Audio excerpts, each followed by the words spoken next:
What if I told you that the story of your future health was already written? That it's tucked away deep inside every single cell in your body? It's our genetic code, and it holds not just secrets about our past, but some incredibly powerful clues about our future. You know, inside each of us is this incredible story, written in the language of DNA.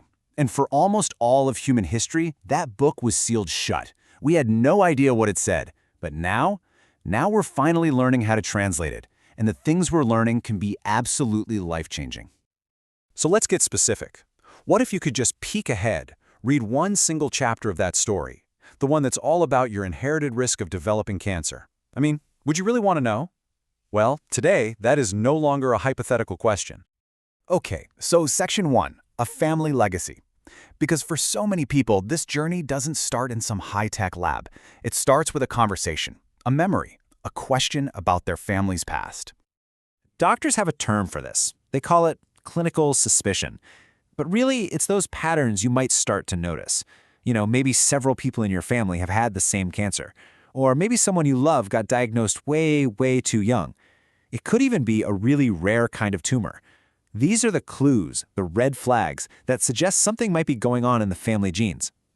Now, it's super important to get this straight. Most cancers are what we call sporadic. They're not hereditary.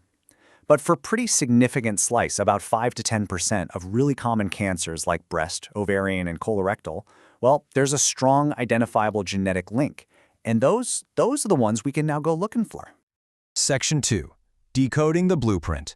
So, how on earth do we actually read this incredibly complicated genetic code? Well, the answer lies in a technological revolution that, and I'm not exaggerating here, has completely changed the game. So in the old days, and we're talking not that long ago, we had a method called Sanger sequencing. Think of it like trying to read a giant novel by looking at it one single letter at a time. Yeah, it worked, but it was painfully slow and crazy expensive. Checking more than one gene was a huge deal. But now we have next-generation sequencing, or NGS. This is like speed reading the entire library at once. It's faster, it sees more, and it's way more affordable. And this is what that power looks like in practice. NGS lets us test a whole panel of genes all at the same time. You can see right here how a single gene, like the famous BRCA1, isn't just linked to breast cancer, but ovarian cancer too. And you can see how other genes are connected to a whole web of different risks. We're seeing connections we just couldn't see before. So with all this data flooding in, what are scientists actually hunting for? They're looking for something called a pathogenic variant. I know, it sounds technical, but just think of it as a typo, a tiny spelling mistake in the genetic code that can stop a gene from doing its job correctly. Now, finding one doesn't guarantee you'll get cancer, but it does mean the odds have just gone up, sometimes by a lot. Section 3. The psychological fallout. Because let's be real, getting a result like this back can be absolutely world-altering. But how people react to this news, well, it's not nearly as simple as you might think. And that brings us to the fascinating psychology of knowing. Let me ask you this. What do you think is the single biggest thing that predicts how stressed someone will feel after getting their genetic test results? The obvious answer is the result itself, right? A positive result means you're going to be stressed. A negative one means you're relieved. Simple. But as it turns out, that's not the whole story. Not even close. The data actually reveals something much deeper about who we are and how we're wired to handle this kind of powerful information. Okay, now take a look at this chart, because this is really fascinating. These bars are measuring psychological distress, so basically how worried people were after they got their test results. Now just look for the pattern. It doesn't matter if the result was positive, negative, or uncertain, which bars are always the highest. It's the group with high neuroticism, and this is the big takeaway. Your underlying personality can be just as important as the genetic result itself in predicting how you're going to feel. So what exactly is neuroticism? First off, let's be clear. It is not a disorder or a flaw. It's a fundamental personality trait, just like being an introvert or an extrovert. All it really describes is a person's tendency to experience negative emotions, things like worry, anxiety, and stress, a little more often or a little more intensely. It's basically a measure of emotional stability. And before you start thinking this only applies to a small handful of people, check this out. In the study we're looking at here, over half of the participants, 55.6%, scored high for this trait. So we're not talking about some rare characteristic. This is a very, very common part of being human, which makes this finding relevant to a whole lot of us. Section 4. Knowledge is power.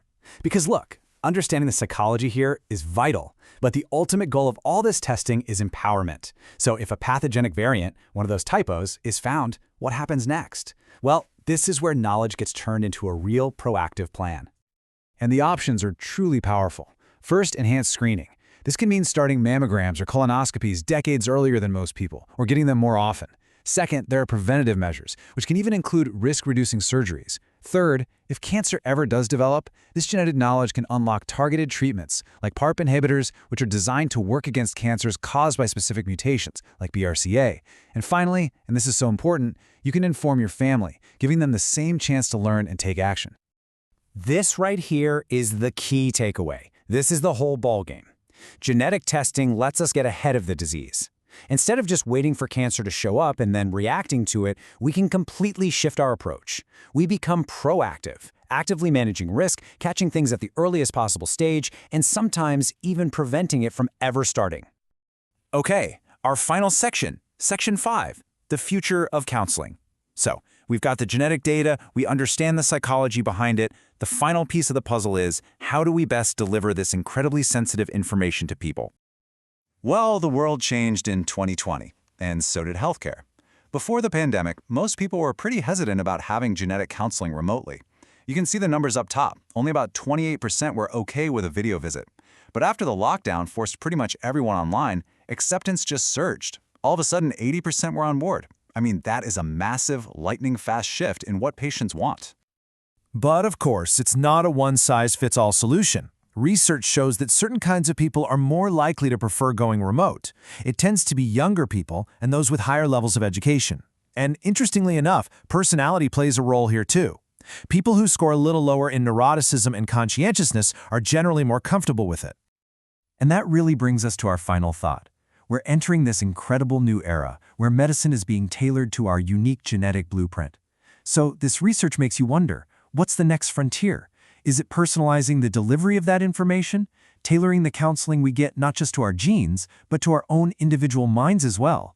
It's a really profound question for the future of medicine.